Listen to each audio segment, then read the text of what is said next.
is Harsh Jain. I'm the CEO and co-founder of Dream11 and Dream Sports. Awesome. So that's something they're going to be interested in. Can you tell me a little bit about your panel for people that could not get to see it? What the main points for you were, what you took away from the panel? Sure, I think it was all about governance and how the government's playing a role in, for me, for us, for disruption in startups and how the government's enabling it, and whether there's anything else that we'd like to see from the government in terms of enabling startups, disrupting, ecosystems altogether and growing India. And esports is something really, really cool. I used to play pro tennis, so I'm waiting for you to start tennis on your platform. But can you tell me a little bit about the growth of esports in general and some of the things that your company does? Sure. So we do fantasy sports, which is slightly different. We've been growing fantasy sports for about 14 years now. We have about 120 million users on Dream11, which is great. It's a large base. What we've been doing is growing as a sports tech company.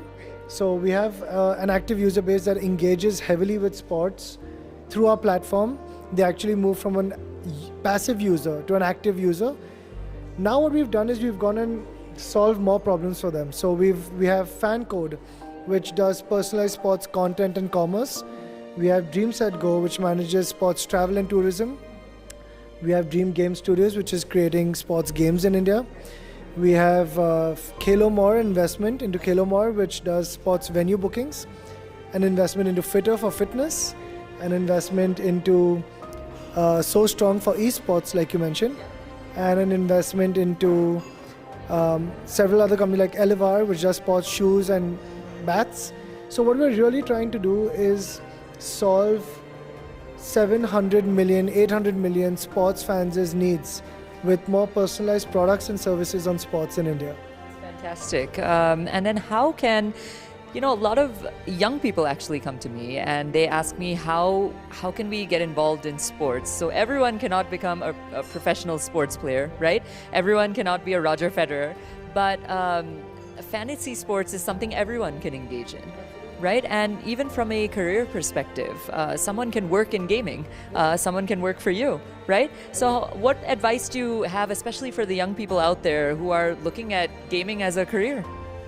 I think it's important to get started, right? Gaming is something that, just like sports, 20 years ago, if you told parents that I want to become a cricketer, they would say that, there's 11 players who make it to the Indian team out of 1 billion people trying. And then there's, 4 or 5 of them that make good money. And so what are your chances of getting there, right? I think the same is with gaming today. It's 10 years ago, gaming was looked at as, you're wasting your time.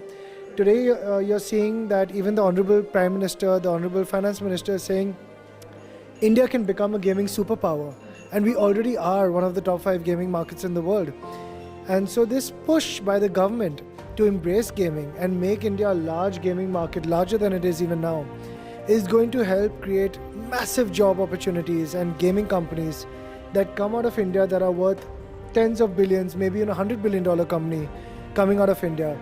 And I think that in turn will catalyze the entire gaming ecosystem and create opportunities that you've never seen. So my one advice is, if you're into gaming and you're passionate about it, there is a large career ahead of you and many career opportunities. So just jump into it.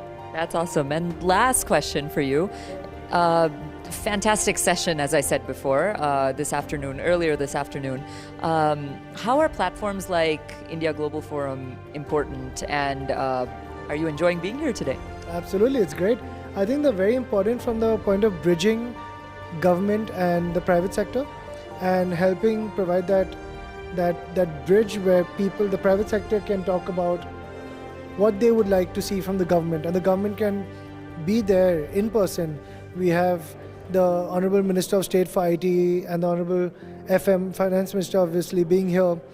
That too, I believe, tomorrow on International Women's Day. So and I think these are great platforms where you get to connect face to face. Thankfully now after COVID has died down.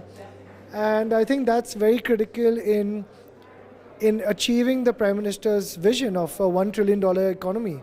If you want a $1 trillion digital economy, if we want that, then these kind of events help us get there. Yeah. Thank you so much for being here and for all your insights.